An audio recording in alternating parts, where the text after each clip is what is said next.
आज का मेरा पूरा का पूरा डिस्कशन इसी बात पे बेस्ड होगा कि क्या इंडिया को हिंदू राष्ट्र या कोई भी रिलीजन स्पेसिफिक स्टेट बनाया जा सकता है या नहीं। नमस्कार दोस्तों, मैं हूं धनंजय और आप देख रहे हैं द डीके कवरेज। इस वीडियो को लाइक कीजिएगा, चैनल को सब्सक्राइब कीजिएगा और बेल आइकन दबाना मत भूलिएगा।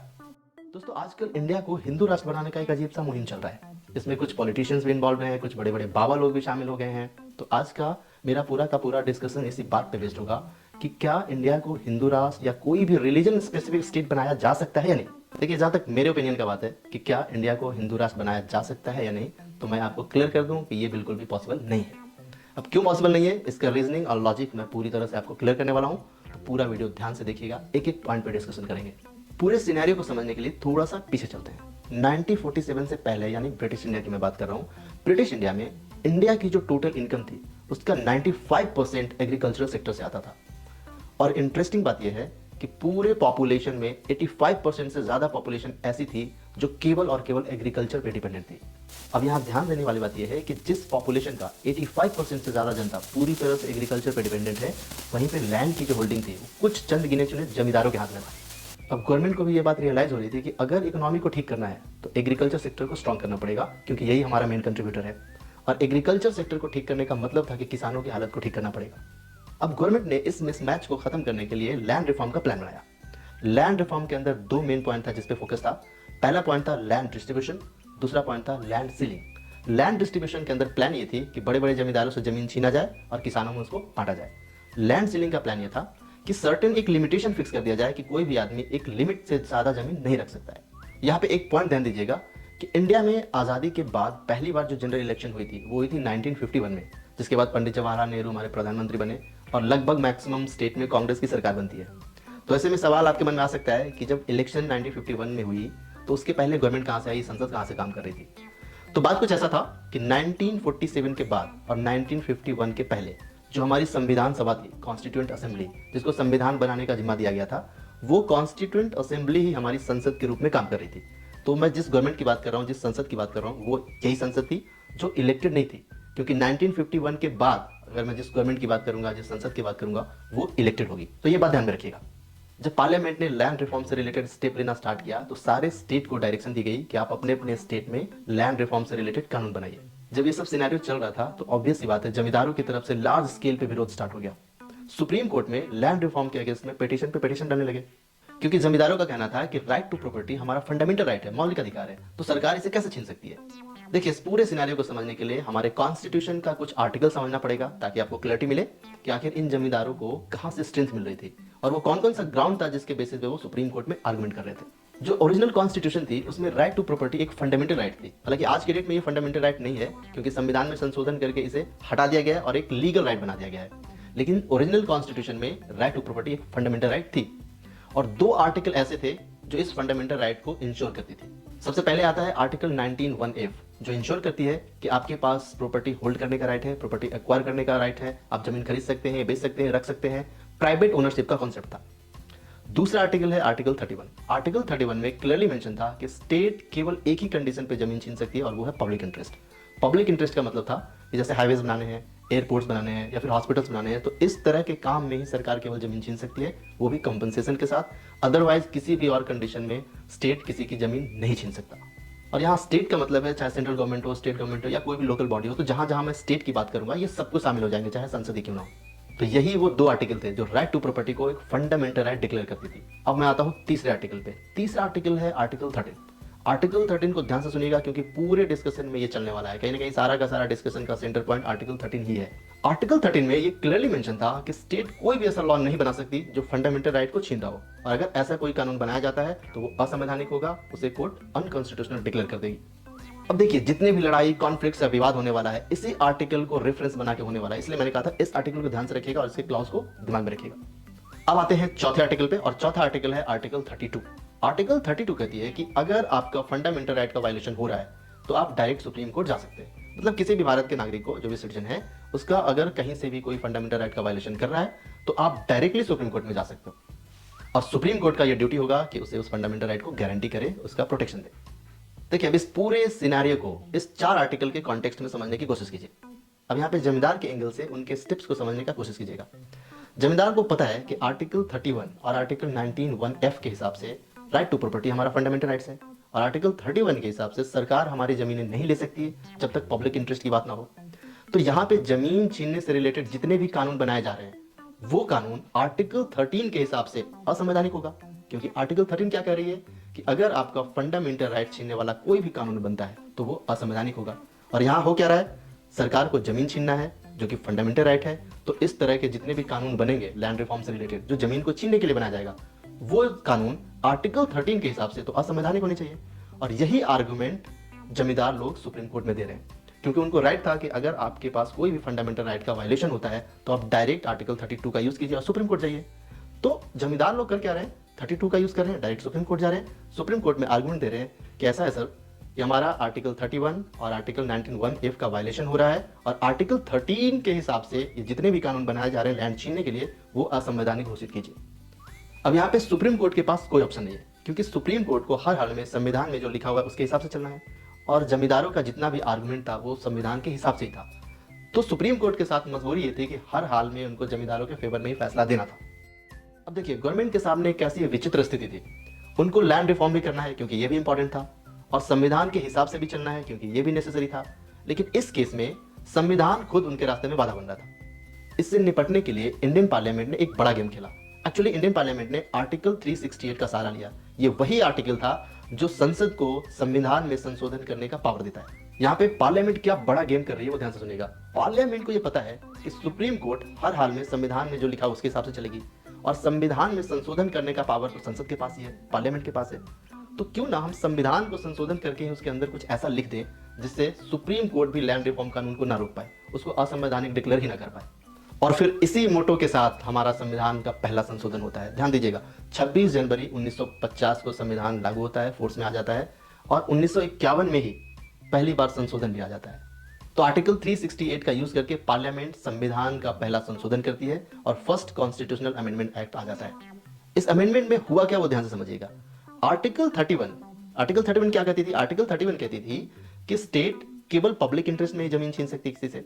अब संशोधन करके उस आर्टिकल 31 के अंदर ही एक क्लॉज डाल दिया गया कि अगर स्टेट लैंड रिफॉर्म से रिलेटेड कोई कानून बनाती है तो उसे आर्टिकल 31 का प्रोटेक्शन नहीं मिलेगा।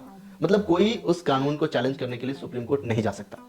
तो मतलब साफ था, क्योंकि अब लैंड रिफॉर्म से रिलेटेड कोई भी कानून बनती और उसके अगेंस्ट अगर कोई पिटीशन डलता सुप्रीम कोर्ट में, तो सुप्रीम कोर्ट क्या देखती, सुप्रीम कोर्ट तो यही देखेगी कि यहाँ पे कॉन्स्टिट्यूशन में क्या लिखा हुआ है। जब कॉन्स्टिट्यूशन के अंदर ही लिखा हुआ है कि लैंड रिफॉर्म से रिलेटेड कोई भी कानून है तो उसे सुप्रीम कोर्ट में चैलेंज आप नहीं कर सकते, कोर्ट नहीं जा सकते, तो 1 मिनट में वो फैसला सुना देती कि ये तो मेरे रेंज से ही बाहर है। तो ये तो हो गया पहला क्लॉज। इस अमेंडमेंट में एक और भी क्लॉज डाला गया और वो था 9th शेड्यूल का एडिशन। एक्चुअली जब संविधान हमारा बना था ओरिजिनली तो उसमें 8 शेड्यूल हुआ करते थे, और ये जो शेड्यूल था इसके अंदर स्पेशल प्रोविजन या एक्सेप्शनल जो कानून वगैरह थे वो सब डाला जाता था। ये जो 9th शेड्यूल का एडिशन हुआ पहले अमेंडमेंट एक्ट में, उसका इंटरप्रिटेशन क्या था वो समझिएगा। 9th शेड्यूल बनाते समय उसमें ये मेंशन किया गया कि अगर कोई भी कानून या प्रोविजन इस 9th शेड्यूल में डाल दिया जाता है तो उसे सुप्रीम कोर्ट या हाई कोर्ट भी जुडिशियल रिव्यू नहीं कर सकती। अब इस चीज को ऐसे समझिएगा कि 9th शेड्यूल एक डब्बा है, एक बॉक्स है, उस बॉक्स में कोई भी कानून या प्रोविजन कुछ भी डाल दिया जाता है तो उस बॉक्स को खोलने का permission supreme court high court के पास भी नहीं होगा। मतलब साफ था क्या करने की कोशिश किया जा रहा था पार्लियामेंट की तरफ से। क्योंकि देखिए कोई भी आप अगर लैंड रिफॉर्म रिलेटेड कानून बनाते हैं, आपको अगर पहले ही पता है कि इस पे कुछ विवाद होना है, तो आप डायरेक्ट अगर उस कानून को 9th शेड्यूल में डाल देंगे तो उसके अगेंस्ट में अगर कोई पिटीशन जा भी रही है सुप्रीम कोर्ट में, तो सुप्रीम कोर्ट क्या कहेगी, सुप्रीम कोर्ट तो यही कहेगी कि जब हम उस कानून को खोल ही नहीं सकते, उस डब्बे को जब हम ओपन ही नहीं कर सकते, तो संवैधानिक है या नहीं है, असंवैधानिक है क्या है, हम कैसे डिक्लेयर करें। जब मेरे पास पावर ही नहीं है उस डब्बे को खोलने का तो हम उस पर एक्शन ही नहीं ले सकते। तो ये क्लियरली दिख रहा है कि पार्लियामेंट कहीं ना कहीं सुप्रीम कोर्ट के पावर को कम करने में लगी हुई है, कर्टेल करने में लगी हुई है, ताकि लैंड रिफॉर्म से रिलेटेड जो कानून है इजिली इंप्लीमेंट हो सके। तो अभी तक सिनेरियो यही है कि एक पावर गेम चल रहा है पार्लियामेंट और सुप्रीम कोर्ट के बीच में, कभी पार्लियामेंट ऊपर कभी सुप्रीम कोर्ट ऊपर। लेकिन होना क्या चाहिए था, आइडियली होना ये चाहिए था कि एक बैलेंस ऑफ पावर हो, ताकि पार्लियामेंट इतना भी ज्यादा पावरफुल ना हो कि वो जो मर्जी आए जब भी संविधान में कुछ भी संशोधन कर दे, कोई भी कानून लेकर आ जाए, या फिर सुप्रीम कोर्ट इतना भी पावरफुल ना हो कि वो पार्लियामेंट को कोई भी स्टेप ही लेने ना दे। जैसे ही फर्स्ट कॉन्स्टिट्यूशनल अमेंडमेंट आई, जमींदारों में और भी खलबली मच गया, क्योंकि उनको साफ दिख रहा था ये कहीं ना कहीं हमसे जमीन छीनने का पूरा प्लानिंग है, एक लंबा प्लान कर रही है पार्लियामेंट। इन्हीं जमींदारों में से एक बिहार के जमींदार थे शंकरी प्रसाद। शंकरी प्रसाद ने फर्स्ट कॉन्स्टिट्यूशनल अमेंडमेंट एक्ट के अगेंस्ट में सुप्रीम कोर्ट में एक पिटीशन डाला। उनका आर्गुमेंट था कि ये जो फर्स्ट कॉन्स्टिट्यूशनल अमेंडमेंट एक्ट आई है वो अपने आप में इलीगल है आर्टिकल 13 के हिसाब से, क्योंकि आर्टिकल 13 कहती है कि स्टेट कोई भी ऐसा लॉ नहीं बना सकता जो फंडामेंटल राइट को छीनता हो। तो फिर आप जो संविधान संशोधन कानून लेकर आ रहे हैं, फर्स्ट कॉन्स्टिट्यूशनल अमेंडमेंट एक्ट लेकर आ रहे हैं, वो भी तो एक कानून ही है, वो भी तो एक लॉ ही है। तो आप फंडामेंटल राइट को कैसे छीन सकते हैं भले ही संविधान संशोधन कर रहे हो। गवर्नमेंट ऑफ इंडिया का जो आर्गुमेंट है वो ध्यान से सुनिएगा। गवर्नमेंट ऑफ इंडिया आर्गुमेंट ये देती है कोर्ट में कि आर्टिकल 13 के अंदर जिस लॉ की बात की गई है उस लॉ के डेफिनेशन में ये कहीं क्लियर नहीं है कि उसमें कॉन्स्टिट्यूशनल अमेंडमेंट एक्ट भी आएगा। इसलिए आर्टिकल 13 में जिस लॉ की बात हुई है वो अलग है और कॉन्स्टिट्यूशनल अमेंडमेंट एक्ट ये अलग है। तो आर्टिकल 13 आर्टिकल 368 पे लागू नहीं होगा। मतलब क्लियर था कि हम सिंपल कानून बना के फंडामेंटल राइट को तो नहीं छीन सकते, लेकिन संविधान में संशोधन करके जरूर छीन सकते हैं, क्योंकि यहाँ पे तो पूरा कॉन्स्टिट्यूशन संविधान ही बदल रहा है, तो उस लॉ वाले डेफिनेशन में कैसे आ गई। इंटरेस्टिंग बात यह है कि सुप्रीम कोर्ट ने भी गवर्नमेंट ऑफ इंडिया के ही आर्गुमेंट को वैलिड माना और उसने अपना डिसीजन दिया कि आर्टिकल 13 के अंदर जिस लॉ की बात की गई है उसमें कॉन्स्टिट्यूशनल अमेंडमेंट एक्ट नहीं आता, यानी आर्टिकल 13 आर्टिकल 368 पे लागू नहीं होगा, उसमें अप्लाई नहीं होगा। सुप्रीम कोर्ट ने ये क्लियर कर दिया कि आर्टिकल 368 के अंदर पार्लियामेंट के पास अनलिमिटेड पावर है, वो किसी भी चीज में संशोधन कर सकती है, संविधान के किसी भी पार्ट में संशोधन कर सकती है, चाहे वो फंडामेंटल राइट से क्यों ना हो। जैसे ही शंकरी प्रसाद केस का ये जजमेंट आया, गवर्नमेंट के लिए लैंड रिफॉर्म जो कानून था उसको इंप्लीमेंट करने के लिए पूरी तरह से रास्ते खुल गए। सुप्रीम कोर्ट के इस जजमेंट के बाद 9th शेड्यूल को एक सेफ्टी बॉक्स के रूप में यूज किया जाने लगा, क्योंकि बहुत सारे ऐसे स्टेट थे जहां पे लैंड रिफॉर्म रिलेटेड जब कानून बनती थी तो लार्ज स्केल पे विद्रोह हो जाता था। जैसे वेस्ट बंगाल, राजस्थान, पंजाब, ये सब ऐसे स्टेट थे जहां पे लैंड रिफॉर्म कानून बनते ही उसको 9th शेड्यूल में डाल दिया जा रहा था। 9th शेड्यूल में डालने का मतलब था कि अब उसको सुप्रीम कोर्ट में चैलेंज भी नहीं किया जा सकता था, क्योंकि सुप्रीम कोर्ट को पावर ही नहीं थी उस बक्से को खोलने की। ये सिनेरियो 1967 तक चलता रहा। आराम से लैंड रिफॉर्म कानून बनाया गया, इंप्लीमेंट भी किया गया बहुत सारे स्टेट में। लेकिन 1967 में एक ऐसा केस आया जिसने सब कुछ उलट पुलट के रख दिया, और ये केस था Golaknath versus state of Punjab. Golaknath Punjab के जमींदार थे, उनकी भी जमीन जमींदारी एक्ट के तहत छीना जा रहा था, तो उन्होंने सुप्रीम कोर्ट में एक पिटीशन डाला। यहां भी डिस्कशन का सेम ही पॉइंट था कि क्या पार्लियामेंट के पास सचमुच इतना पावर है कि वो फंडामेंटल राइट भी छीन सकती है। पर इस केस में सुप्रीम कोर्ट ने अपना ही जजमेंट पलट दिया। सुप्रीम कोर्ट ने जजमेंट देते हुए कहा कि आर्टिकल 368 भी आर्टिकल 13 के लॉ वाले कानून के अंदर आएगा। मतलब आर्टिकल 13 के अंदर जिस लॉ की बात कही गई है उसमें कॉन्स्टिट्यूशनल अमेंडमेंट एक्ट भी आएगा। अब मतलब साफ था कि पार्लियामेंट कॉन्स्टिट्यूशनल अमेंडमेंट करके भी फंडामेंटल राइट को नहीं छीन सकती है। अब ये बिल्कुल ही डिसीजन उल्टा था जो शंकरी प्रसाद केस में दिया गया था। तो ये डिसीजन जैसे ही सुप्रीम कोर्ट देती है, पूरा एक बार फिर से सारा का सारा सिनेरियो बदल जाता है। अब इस जजमेंट के बाद सबसे बड़ी प्रॉब्लम ये थी कि बहुत सारे ऐसे स्टेट थे जहां पे already land reform act implement हो चुका था, बहुत सारे जमींदारों की जमीनें भी छीनी जा चुकी थी। तो इस जजमेंट के बाद वो सारे के सारे कानून अनकॉन्स्टिट्यूशनल होने वाले थे, और अगर ऐसा होता है तो सारे के सारे जमींदार को जमीन वापस करना होगा और हर स्टेट से लैंड रिफॉर्म एक्ट को हटाना पड़ेगा। सुप्रीम कोर्ट को पता था कि ये एक बहुत बड़ा सोसाइटी में डिस्टर्बेंस हो सकता है, इसलिए उसने जजमेंट के समय एक और बात कही। जजमेंट देते हुए सुप्रीम कोर्ट ने यह भी कहा कि आज का जो ये जजमेंट है वो पास्ट डिसीजन पे अप्लाई नहीं होगा। मतलब पीछे जो हो चुका है, जो कानून बन गए हैं, जिनकी जमीनें जा चुकी है। आज का ये जजमेंट फ्यूचर इवेंट्स पे अप्लाई होगा। तो ये एक सिंगल स्टेप था जिसके कारण सुप्रीम कोर्ट ने एक बहुत बड़ा डिस्टर्बेंस होने से बचा लिया। तो अब गोलकनाथ केस 1967 के बाद सिनेरियो ये है कि पार्लियामेंट किसी भी कीमत पे फंडामेंटल राइट को नहीं छीन सकती है। ध्यान दीजिएगा, ये 1967 है, ये वो दौर है जब इंदिरा गांधी पीएम बन चुकी है, क्योंकि वो 66 में आ चुकी थी। इंदिरा गांधी की गवर्नमेंट के लिए ये जो गोलकनाथ केस था एक बहुत बड़ा पत्थर बन के आया था, क्योंकि इंदिरा गांधी को बहुत सारे ऐसे वेलफेयर प्रोग्राम इंप्लीमेंट कराने थे जिनके कारण उनका सोशल बेस बढ़ता, पॉपुलैरिटी बढ़ती। लेकिन ये गोलकनाथ का जो जजमेंट था, इस केस में सुप्रीम कोर्ट ने जो डिसीजन दिया, वो डिसीजन कहीं ना कहीं इंदिरा गांधी गवर्नमेंट को बहुत ज्यादा खटक रही थी। इससे निपटने के लिए 1971 में इंदिरा गांधी ने मास्टर स्ट्रोक खेला। इंदिरा गांधी ने प्लान किया कि पार्लियामेंट के पास जो कॉन्स्टिट्यूशन को अमेंडमेंट करने का पावर है, संविधान को संशोधन करने का जो पावर है, क्यों ना उसी में ही संशोधन कर दिया जाए और संशोधन करके पार्लियामेंट की पावर को और बढ़ा लिया जाए ताकि सुप्रीम कोर्ट ज्यादा इंटरफेयर ना कर पाए। देखिए कैसा स्मार्ट गेम खेला गया है। अभी तक का प्रॉब्लम क्या था?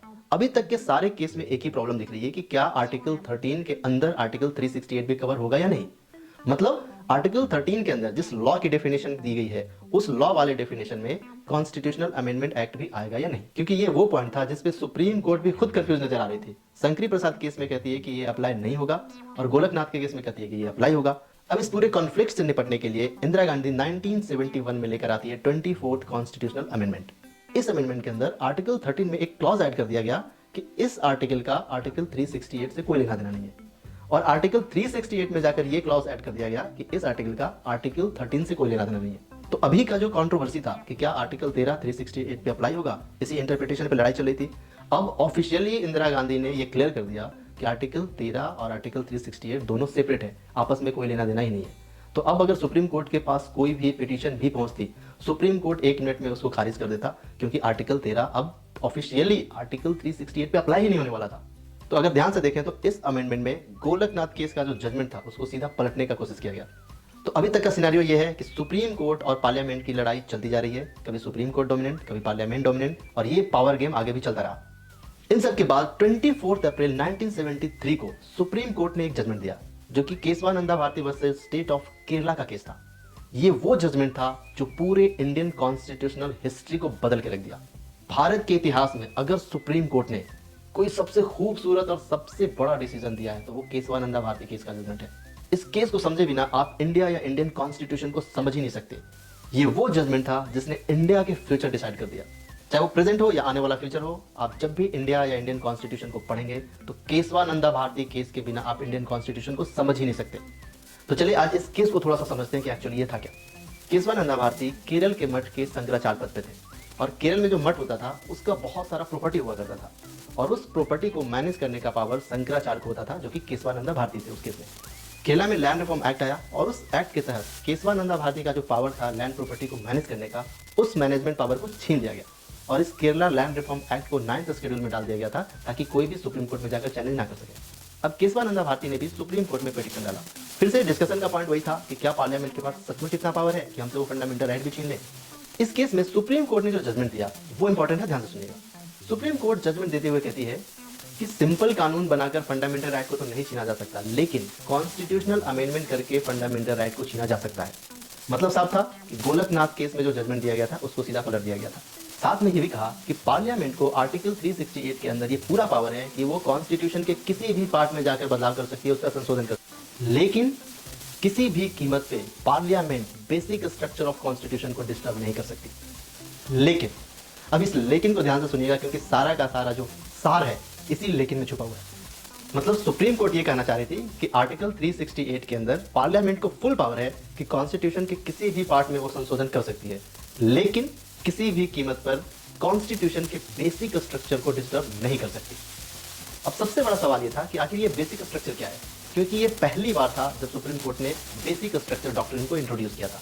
इसमें सुप्रीम कोर्ट ने क्लियर किया कि बेसिक स्ट्रक्चर में क्या क्या एलिमेंट्स आएंगे ये सुप्रीम कोर्ट अभी नहीं बताएगी, बल्कि case to case, time to time ये सुप्रीम कोर्ट के पास पावर होगा कि बेसिक स्ट्रक्चर एलिमेंट को क्लियरिफाई करेगी। मतलब साफ था कि सुप्रीम कोर्ट ने एक हाथ से पार्लियामेंट को संविधान के किसी भी पार्ट में संशोधन करने का फुल पावर दे दिया, लेकिन दूसरे हाथ बेसिक स्ट्रक्चर के नाम पे सब कुछ छीन लिया। जजमेंट देते समय सुप्रीम कोर्ट ने यह भी क्लियर किया कि सुप्रीम कोर्ट के पास ये पावर है कि सुप्रीम कोर्ट किसी भी कानून या किसी भी प्रोविजन को, चाहे वो कहीं भी हो, उसका जुडिशियल रिव्यू कर सकती है, ताकि ये चेक कर सके कि क्या उसमें बेसिक स्ट्रक्चर को डिस्टर्ब किया गया है या नहीं। अगर बेसिक स्ट्रक्चर को डिस्टर्ब किया गया है तो फिर उस कानून को असंवैधानिक घोषित कर दिया जाएगा, अनकॉन्स्टिट्यूशनल हो जाएगी। अब सुप्रीम कोर्ट का लॉन्ग विजन को समझिए। सुप्रीम कोर्ट ने कहा ठीक है पार्लियामेंट आपको जो करना है कीजिए, जो संविधान में संशोधन करना है, जैसे करना है ये आपकी मर्जी है, लेकिन बेसिक स्ट्रक्चर डिस्टर्ब मत कीजिएगा, और बेसिक स्ट्रक्चर क्या होगा ये हम डिसाइड करेंगे टाइम टू टाइम। अब ऐसे में उसके पीछे का सोच क्या था कि कोई ऐसी पार्लियामेंट में कोई ऐसी पावर आ जाए, कोई ऐसी गवर्नमेंट आ जाए पावरफुल, जो कि कल के डेट में सब कुछ बदलने की कोशिश करे, कोई ऐसा कानून लेकर आ जाए जो पूरी पब्लिक को डिस्टर्ब कर सकती है। तो सुप्रीम कोर्ट के पास एक टूल रहेगा बेसिक स्ट्रक्चर के नाम पे, ताकि उस कानून को असंवैधानिक घोषित कर पाए। फिर कोई एक एलिमेंट पकड़ेगी और बोलेगी कि ये बेसिक स्ट्रक्चर का पार्ट है और आपका कानून इस एलिमेंट को डिस्टर्ब कर रहा है, इसलिए ये अनकॉन्स्टिट्यूशनल होगा। अब मैं आपको कुछ लिस्ट दिखाता हूं जिसे सुप्रीम कोर्ट ने अलग अलग टाइम पे अलग अलग केस में बेसिक स्ट्रक्चर का पार्ट माना है। हालांकि ये कंप्लीट लिस्ट नहीं है, क्योंकि सुप्रीम कोर्ट इसमें और भी कभी भी ऐड कर सकती है। थोड़े बहुत लिमिटेड लिस्ट है जिसे मैं आपको दिखाता हूँ, ध्यान से देखिएगा। सुप्रीम कोर्ट ने जिस एलिमेंट को बेसिक स्ट्रक्चर का पार्ट माना है उसमें क्या क्या चीजें आ रही है: democracy, secularism, judicial review, parliamentary system, supremacy of constitution, federalism, rule of law, sovereignty of India. Supreme court ने केशवानंदा भारती केस में कितने बड़े विजन के साथ, कितने बड़े फ्यूचर प्लान के साथ आया वो इस एग्जांपल से समझिएगा। सबसे पहले तो बेसिक स्ट्रक्चर में क्या क्या होगा, उसमें कौन से एलिमेंट होंगे, उसका डिसीजन अपने ऊपर रखा और ओपन एंडेड रखा कि हम टाइम टू टाइम डिसाइड करेंगे इसमें कौन कौन सा एलिमेंट हो सकता है। सुप्रीम कोर्ट ने जुडिशियल रिव्यू को भी बेसिक स्ट्रक्चर का पार्ट में डाला है। इसका रीजन ये था कि सुप्रीम कोर्ट को अच्छी तरह से ये बात पता था कि हमारा पावर तभी तक है जब हम जुडिशियल रिव्यू कर सके। अगर जुडिशियल रिव्यू करने का पावर ही ना रहे तो हम किसी कानून का रिव्यू ही नहीं कर सकते। संवैधानिक है, असंवैधानिक है, उसका डिक्लेरेशन कैसे कर सकते हैं। इसलिए हो सकता है फ्यूचर में कोई ऐसी पावर आए, पार्लियामेंट के अंदर कोई ऐसी स्ट्रॉन्ग गवर्नमेंट आए जो हमारा जुडिशियल पावर को ही खत्म करने का कोशिश करे, संविधान में कुछ ऐसा संशोधन करे कि हमारा जुडिशियल पावर ही खत्म कर दिया जाए, तो फिर हम कुछ नहीं कर सकते। इसीलिए सुप्रीम कोर्ट ने जुडिशियल पावर को ही उठा के बेसिक स्ट्रक्चर का पार्ट बना दिया। अब मान लीजिए कोई ऐसी स्ट्रॉन्ग पावर आती है जो संविधान में संशोधन कर देती है और जुडिशियल पावर को छीन लेती है, जैसा कि 9th शेड्यूल बनाते समय हुआ था, वहाँ भी रिव्यू करने का पावर नहीं था सुप्रीम कोर्ट को। तो ये भी बात कहीं ना कहीं सुप्रीम कोर्ट के अंदर चल रही थी। तो इस तरह के अगर कोई कानून बनते हैं या संशोधन होता है तो सुप्रीम कोर्ट आएगी पार्लियामेंट के पास, बोलेगी भैया ऐसा है कि जो जुडिशियल रिव्यू है जो आप छीन रहे हो ये बेसिक स्ट्रक्चर का पार्ट है, इसलिए आपने जो कानून बनाया है, जो संशोधन किया है वो असंवैधानिक है। अब एक और सिनेरियो समझिए, कोई ऐसी गवर्नमेंट आती है जिसको लगता है कि यहाँ पे इंडिया में डेमोक्रेसी ठीक ठाक काम नहीं कर रही है, इससे अच्छा था कि यहाँ पे राजतंत्र रहता। संविधान में संशोधन करती है, स्ट्रॉन्ग गवर्नमेंट है, आराम से पास हो जाता है और इंडिया को एक राजतंत्र में कन्वर्ट कर देती है, डिक्लेयर कर देती है। अब देखिए सुप्रीम कोर्ट ने क्या किया है, इस लिस्ट में आप ध्यान से देखिए, डेमोक्रेसी को भी बेसिक स्ट्रक्चर का पार्ट माना है। अब अगर कोई ऐसी कानून आती है जो इंडिया को डेमोक्रेटिक कंट्री से हटा के राजतंत्र वाले सिस्टम में डालती है, उस कानून को, उस संविधान संशोधन को supreme court instantly unconstitutional declare कर देगी, पार्लियामेंट को बोल देगी भैया आप ऐसा नहीं कर सकते क्योंकि डेमोक्रेसी हमारा बेसिक स्ट्रक्चर है। अब मैं आता हूं अपना मेन मुद्दा पे, जिस पॉइंट से हम लोग चले थे कि क्या इंडिया को हिंदू राष्ट्र बनाया जा सकता है या नहीं। इस लिस्ट को आप ध्यान से देखिए, आपका कंफ्यूजन खुद ही दूर हो जाएगा, आपको अपने आप आंसर मिल जाएगा। इस लिस्ट में देखिए सेक्युलरिज्म को भी सुप्रीम कोर्ट ने बेसिक स्ट्रक्चर का पार्ट माना है। और सेक्युलरिज्म का मतलब ये है कि स्टेट का, स्टेट मतलब इंडिया, पूरे देश की मैं बात कर रहा हूँ, स्टेट का कोई भी ऑफिशियल रिलीजन नहीं होगा। ये सेक्युलर कंट्री होगा, यहाँ सारे धर्म के लोग रहेंगे, यहाँ कोई भी ऑफिशियल धर्म नहीं होगा। अब एक ऐसा सिनेरियो इमेजिन कीजिए जिसमें एक कोई ऐसी पावरफुल गवर्नमेंट आ जाती है जिसका 100% बहुमत है पार्लियामेंट में और पूरे के पूरे स्टेट में भी उसी की गवर्नमेंट है। अब वो जब चाहे, जैसा कानून चाहे, जो संशोधन चाहे, आराम से पास कर सकता है। अब इस गवर्नमेंट को ये लगता है कि हम इंडिया को एक हिंदू राष्ट्र डिक्लेयर करते हैं, उसके लिए संविधान में संशोधन करती है, आराम से पास हो जाता है और इंडिया को हिंदू राष्ट्र घोषित कर दिया जाता है पार्लियामेंट की तरफ से। इतने में सुप्रीम कोर्ट साइड से आएगी, सुप्रीम कोर्ट पकड़ेगी पार्लियामेंट को, भैया ऐसा है कि सेक्युलरिज्म हमारा बेसिक स्ट्रक्चर का पार्ट है और आप तो उसी से खिलवाड़ कर रहे हैं, इसलिए आपका ये जो कानून है, ये जो संशोधन हुआ है हिंदू राष्ट्र बनाने के लिए, वो अनकॉन्स्टिट्यूशनल है, नल एंड वाइड है, असंवैधानिक है। तो आई थिंक ये मामला अब क्लियर हो चुका है कि इंडिया को हिंदू राष्ट्र या किसी भी स्पेसिफिक रिलीजन बेस्ड कंट्री नहीं बनाया जा सकता। तो ये जो टीवी पे पॉलिटिशियंस और कुछ जो बाबा लोग होते हैं जो डिस्कस कर रहे होते हैं कि फ्यूचर में हम इंडिया को हिंदू राष्ट्र बनाएंगे, उनके लिए मेरा सजेशन ये है कि भैया आपकी 10 पुश्तें और भी आ जाएगी ना, तब भी ये चीज़ पॉसिबल नहीं हो सकता, क्योंकि इंडिया कॉन्स्टिट्यूशन से चलता है।